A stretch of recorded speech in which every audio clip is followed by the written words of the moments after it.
In today's video, I am sharing with you all of my best tips and tricks to achieving the perfect at-home glowy olivey tan without laying in the sun, because per usual, we do not want any premature wrinkles. This video is actually a part 2 to the first tanning video that I showed you guys, which was every single step in my tanning routine. Thank you guys so much for all of the love on that video, by the way. We're almost at 200,000 views, which is absolutely insane, and over 400 comments, which were mostly questions, by the way, and that's why we're doing this video today. If you haven't seen that video yet, I'm not going to be repeating any of the information that was already over there, so definitely go check that out. I'll link it at the end of this video so you can watch it after this one. This is the tan that I've been using recently. This is what I used in part 1 of this video. As you guys saw, this is the Bondi Sands Aero Aerated Foaming Mousse in the shade Ultra Dark, because I personally like a darker tan. Do you exfoliate your face? Yes, I exfoliate my face with an exfoliating glove in the shower before I tan. Smell. Someone asked about the smell of this specific tan. This smells like coconut. It smells amazing to me. But there was one comment that did mention that they have tried tanners that smell really good on their friends, but because everyone's skin and pH balance is totally different, some tanners do react different on your skin. So on my skin, I've never had a problem, especially with this tan. I have had some funky smelling tans in the past, but this one smells amazing when I put it on. But then again, I can't really speak for everyone's skin, just because we all have like different bodily pH balances, hormones, all those things going on that do play a role in how your tan will smell after it's been on your skin for a few hours. Someone asked if they use a powder foundation, does it make any difference? I use powder and cream products on my face, so no, it does not make a difference. Do your sheets or clothes get stained? No, because this is my black satin pajama set that I got from Amazon. It's like a long sleeve top with matching long bottoms. That is like my tanning suit. That is what I put on after I tan, and then I go to bed for 8 to 9 hours, and then I wash my tan off first thing in the morning. I take a shower. This tan dries so nicely. It's not sticky at all. I think maybe because it's a foam, like a water aerated foam, it just dries so well. It doesn't get on anything. It's totally good. As you can see, the bed behind me is white. My comforter, my pillows, and everything is white. Blue sheets underneath here are light colors, so obviously I don't want to get tan on that, so that's why I wear this pajama set covering my arms and my legs. So no, it does not stain my sheets or anything, as long as the first night I wear that black pajama set, and then the next morning I shower, and then I'm good to go from there. A lot of you were asking, what if you sweat? Sometimes I find when I sweat I get a little bit of rub off, so usually after the first few days when I've tanned, I want to wear darker colors whenever I'm working out. But other than that, it doesn't smear on my clothes. Someone asked, will it ruin their tan when they work out? No, it will not ruin your tan at all. I've literally worked out like right after I applied the tan, and it was very streaky, but after I showered it actually looked fine. I don't recommend that, but working out will not ruin your tan. I would just recommend wait the 8 to 9 hours, shower the next morning, and then work out after that, and you're totally fine. How often do I apply the tan? This was a very frequently asked question. Not the most asked question, but very frequently asked. I like to apply this tan every week. If I could stay consistent and every single week, like every single Sunday, applying this tanner, I would feel like a golden bronzed goddess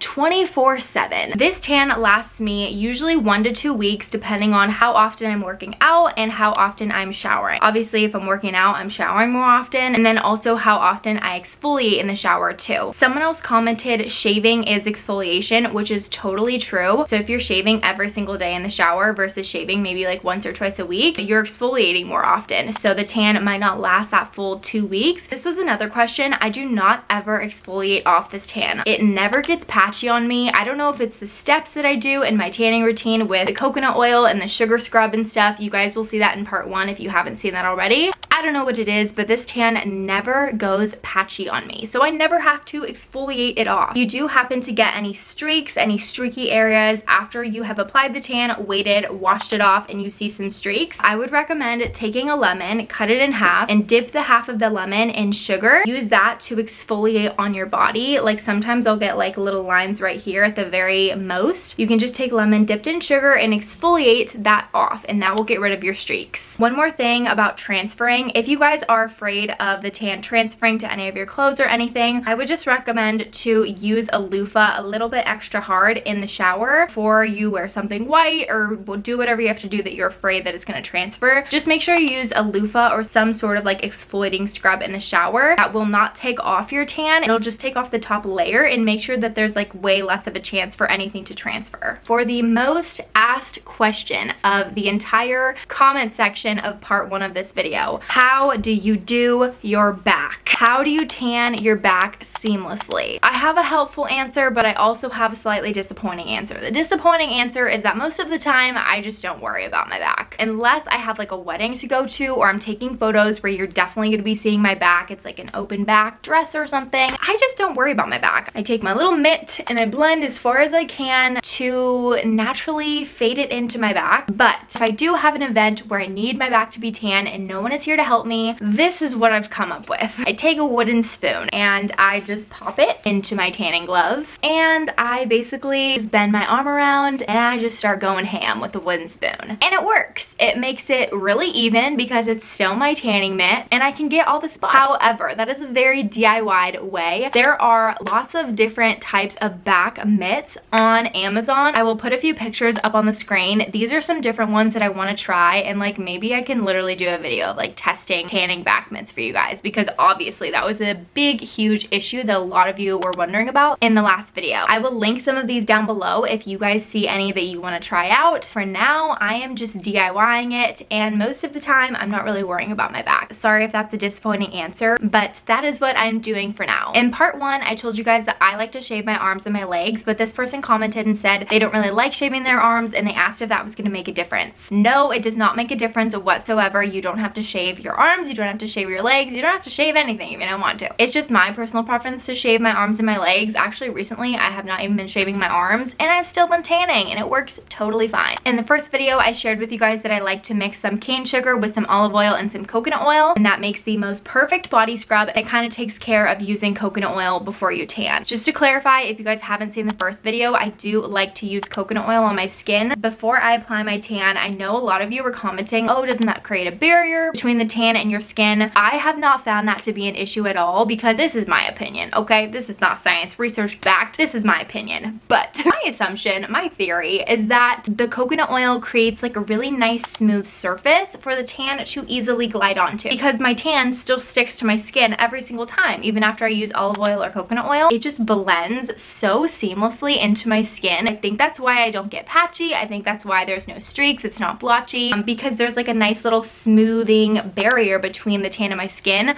but it doesn't prevent the tan from sticking to my skin. If you didn't see part 1 and you're a little confused, just go watch part 1 after you watch this video. Lotion too. Lotion does not block the tan from sticking to your skin. Lotion just fills in all those cracks and crevices on your skin, like your elbows, your wrists, your ankles, your knees, to make sure there's a nice smooth surface for the tan to glide onto easily and not create like little lines in those kind of like crevice areas. When do I reapply / do I exfoliate again? I already told you guys I like to reapply every single week or every 2 weeks at the very most if I want to continuously have like a nice golden tan. I do exfoliate in the shower before I go to reapply my tan, but that's not to scrub off the original tan. That's just to make sure my skin is like nicely exfoliated and there's not a buildup of like dead skin cells before I go in with another layer of my tan. A tanning mitt versus a glove. So one of you actually commented, oh my gosh, mitts suck. I don't know why you're using a mitt, which I've only used a mitt all of my life until recently. So I was really confused at what you were talking about and I had to try it for myself. So this is a latex glove and I actually tanned with this, I think it was 2 weeks ago. Here's my experience. It was weird, okay? It was really weird because it was just a really different feeling. I will say you were totally right in the sense that the latex glove does not soak up any product, whereas the tan soaks up a lot of the tan. I don't want to say a lot, but it definitely soaks up a little bit of it. I don't know, like I kind of like the mitt better only because this took so long to rub in. It took so long for the tan to like rub into my skin because like it wasn't soaking up any of the product. So I don't know, maybe some of you would like a latex glove. It definitely worked like really well, especially since it has like slots for your fingers, whereas this is just like one big like oval shape. You can't really like get in with your fingers anywhere. The mitt is definitely a little bit more clunky to use is I guess the right word for it. So I did like the latex glove, but it was just such a weird sensation since I'm used to using a mitt. If you haven't tried using a latex glove, I would definitely try it. If you haven't tried using a mitt, I would try it. I would just give yourself the opportunity to try both options and see what you like better. I'm gonna continue using a mitt just because I'm used to that and I like that. I'm really happy I tried the latex glove though, and maybe I will get more in the latex glove train the more that I try it. Using makeup brushes to contour your face and also to go over your hands, feet, and ankles. This one was one of my favorite comments that I got because in the video, as I was filming part 1, I realized when I was using my little, where did she go? Where did she go? Lily, are you sleeping on it?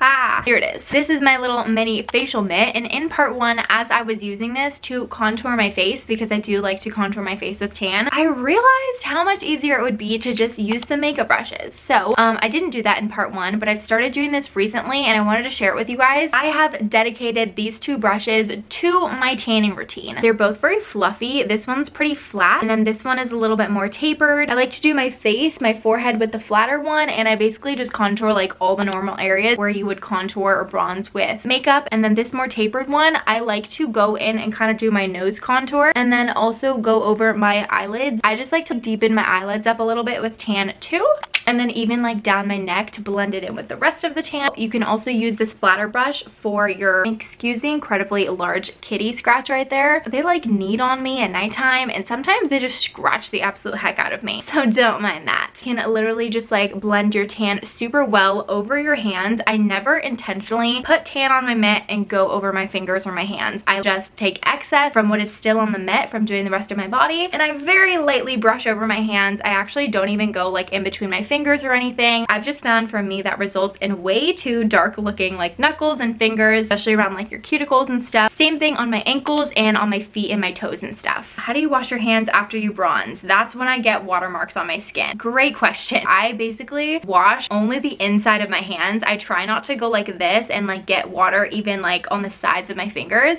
I literally try to just wash like the very insides of my hands, keep them like this, and then with my towel when I'm patting my hands dry, I kind of just like lightly brush over. And that's like the best that I can give you because that's what I do. I would say if you're having a lot of trouble with it, maybe go back in with your brush with a little bit of tanner and just kind of clean it up like this to smooth out any water spots that you get from washing your hands. In part 1, I showed you guys a sunscreen by Neutrogena that I would always use to illuminate my tan, just make it super glowy. It was so nice. I'm pretty sure someone said it's what J-Lo used to make her skin like red carpet glow, but disappointing that it got recalled. There is like something in Neutrogena aerosol sunscreens that got recalled, so I don't recommend using that at all. Instead, I would recommend a body oil. This is actually a Moroccan oil treatment for your hair, which I do use it on my hair too. My mom has had this like ever since I was little and I would always use it because it smells so good, but I also use this on my body too, like on my shoulders and stuff, my décolletage, to make myself really nice and glowy for my hair and my body. So that's one that I love because it smells so good. Another one, I think it's like a sample that I got for free at like Ulta or something. It's this Supple Skin Oil. I don't even know how to say the brand, so I'm like not even gonna try. It's so cute. It comes in like this cute little travel size jar. I usually like to use it as a cuticle oil, but I also use it as a body oil. I'm pretty sure that's what it's meant for. It does make your skin a little bit oily, obviously because it's an oil, but I think it's so worth it after you've gotten dressed and everything. Just pop that on and you'll look super glowy and dewy,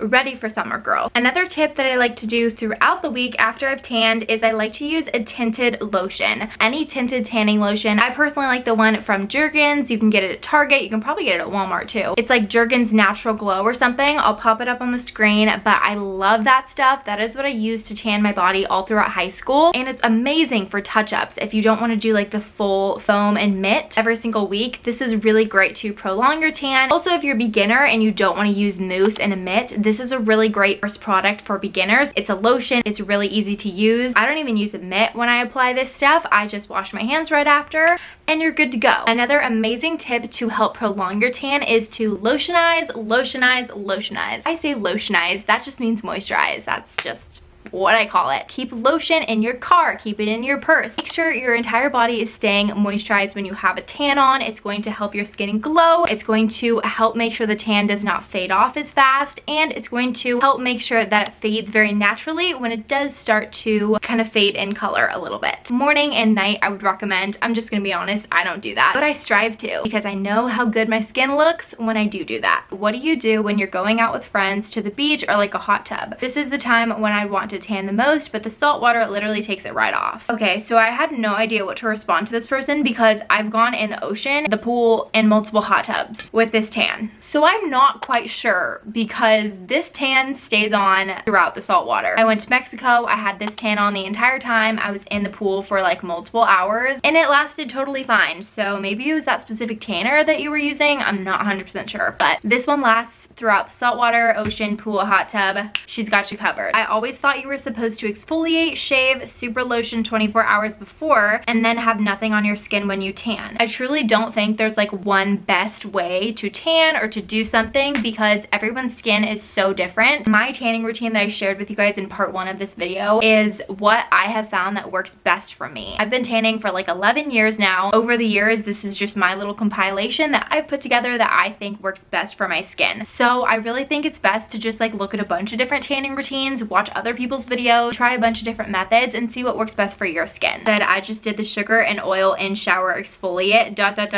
Never felt so smooth. Nearly slid in there though. That's true. It gets very slippery in there when you do the coconut oil, the olive oil, and the sugar scrub. Oh, this person said this is a good video, but just be careful with the coconut oil going down the shower drain. It will clog up your drains and that is some nasty expensive problems right there. Super good to mention this. I always use like pretty hot water when I'm doing coconut oil and I like to make sure I'm not doing too much coconut oil at once because it can clog your drain. I haven't had like any issues with it so far and I've been doing this for a few years, but definitely just make sure you don't use like too much oil at once because when the coconut oil hardens, when the temperature drops and gets a little cooler, it can harden and like clog your drain. So make sure you are just using like little bits at a time. That's kind of my biggest tip on that, but like I'm not a plumber. I don't know what's going on. Just make sure that you keep that in mind. Ordered everything you use. Love this routine. You look like a bronze goddess.